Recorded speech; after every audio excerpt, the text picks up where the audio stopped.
If you've lived in Lincoln for more than about 5 minutes, you already know something important about this town. We are very good at remembering things selectively.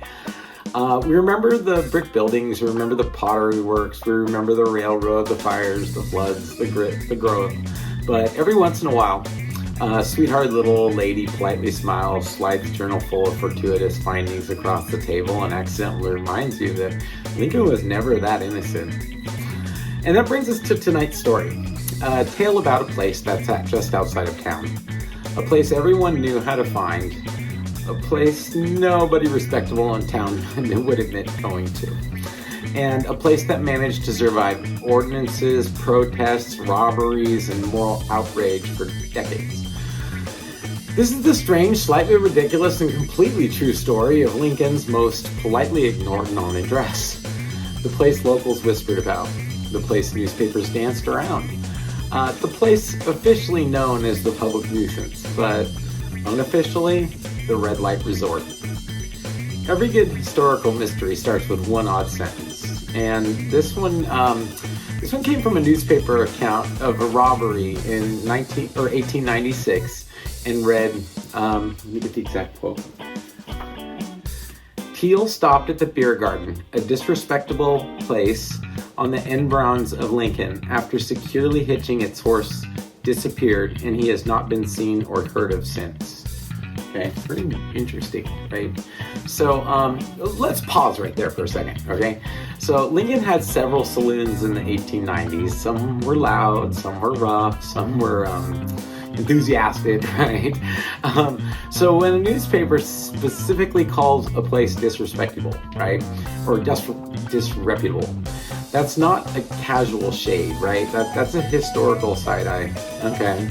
And here's the thing about old newspapers, especially in small towns, is that they almost never said what they meant, okay? They suggested, they hinted, they cleared their throat loudly and hoped you were paying attention. A reporter in the 1890s wasn't writing to shock you. They were writing so that everyone would understand without anyone being offended. Calling a place disreputable wasn't accidental language. It was polite warning, right? A raised eyebrow in print, a way of saying, if you're the kind of person who needs this explained, you're probably not supposed to be reading it anyways. So in the frontier era California, brothels were rarely named outright unless something went very, very wrong. A murder, a robbery, public complaint from someone respectable enough to force the issue. Until then, they existed in kind of a civic limbo. Everyone knew that what they did, right? Everyone knew who they were and, where you could find them. And everyone pretended to be surprised every time they came up. So that single sentence about Teal stopping at a disreputable place matters, right? Because it wasn't gossip. It was the newspaper quietly acknowledging something the town already understood without actually saying out loud. Naturally, this raised questions, right?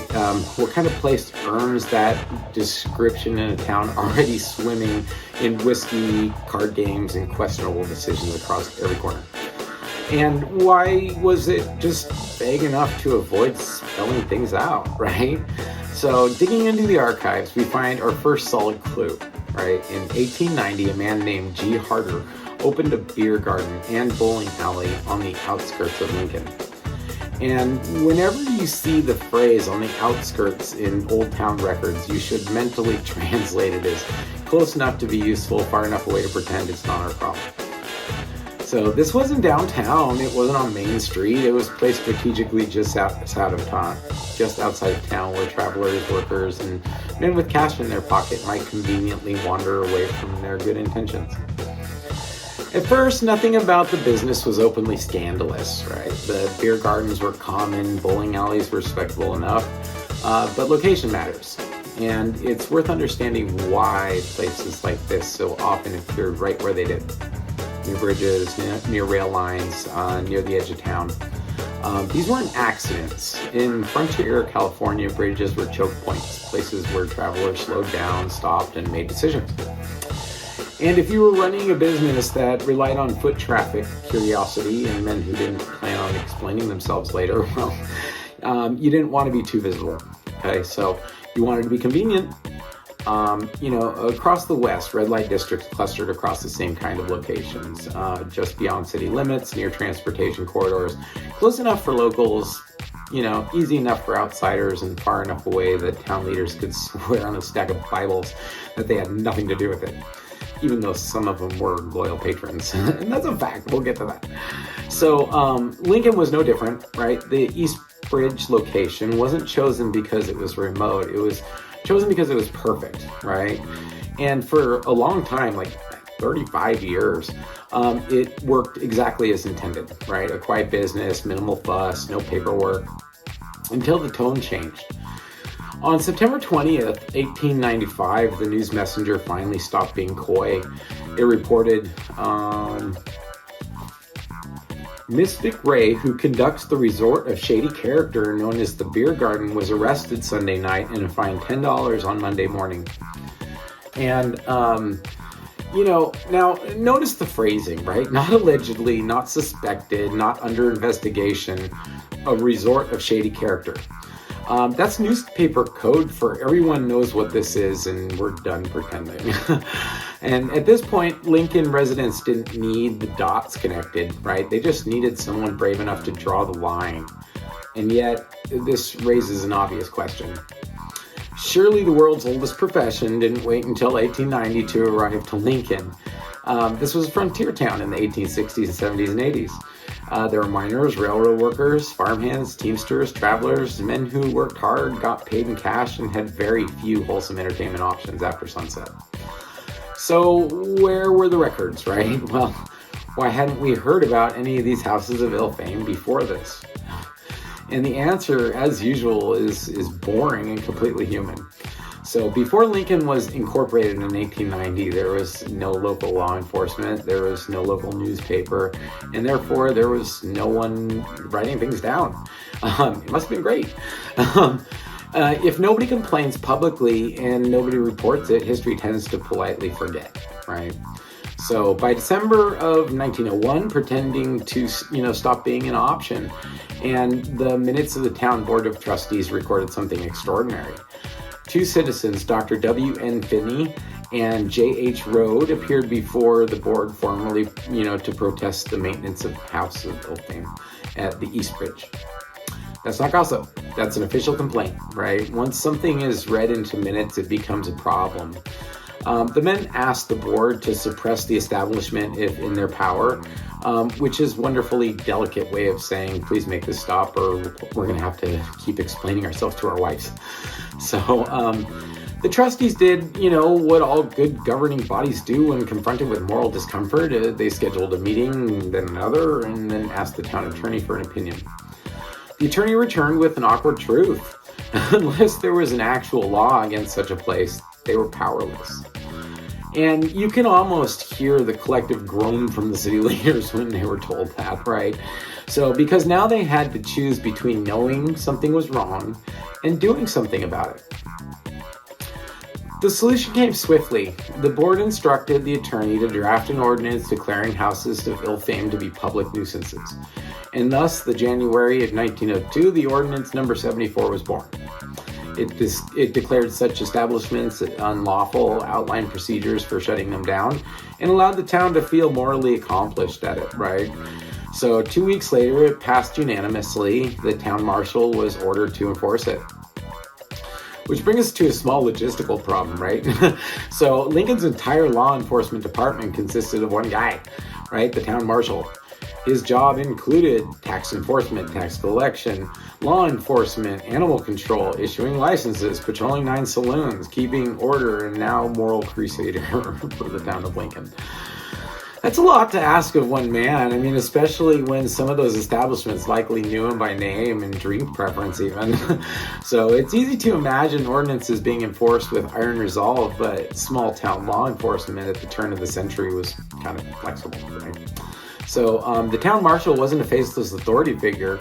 He was someone, someone's neighbor, someone's cousin, someone who drank at some of the same saloons he was supposed to patrol. And in towns like Lincoln, enforcement often followed an unspoken rule, right? If it stayed quiet, nobody respectable complains. If it didn't spill into the street, you let it be. One of the best ways I've heard of putting that is in Sun City, and it's like, it's not a problem unless it's a problem. So anyways, so ordinance number 74 allowed the trustees to say, they had acted. And whether they wanted strict enforcement was another matter entirely.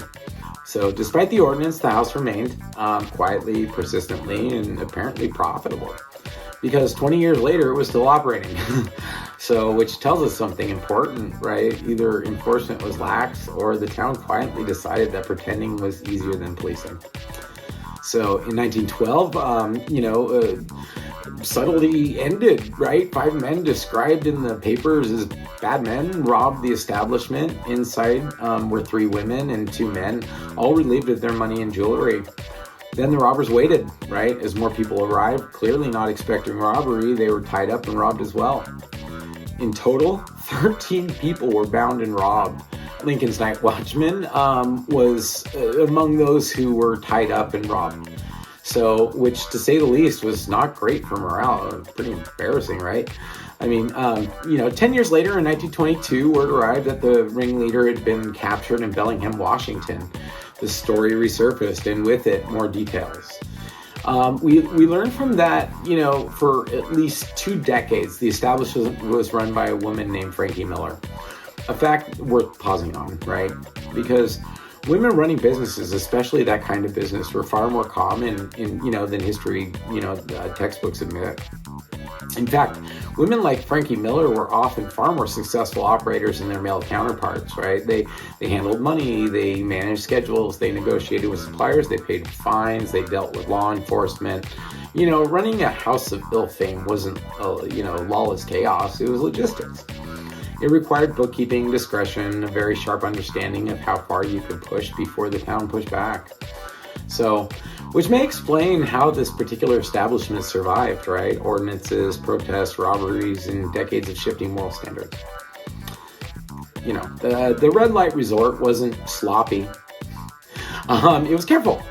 So the place locally went by 2 popular names, the Redlight Resort and the Chicken Ranch, which sounds silly until you learn that that under its original owner, actual chickens were raised there. So frontier efficiency at its finest. The renewed attention apparently inspired copycats, right? And so in June of 1922, the house was robbed again. Same location, same idea, different criminals. At some point after that, the establishment finally closed. When exactly, we don't know. Was it enforcement, changing morals, economic shifts, too much attention? The record goes quiet, which frankly feels appropriate, So let's then wind this down with our regular reality check, okay?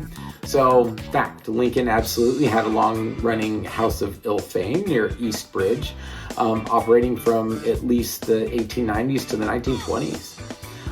It was, another fact, it was widely known, protested, legislated against, robbed twice, and still persisted.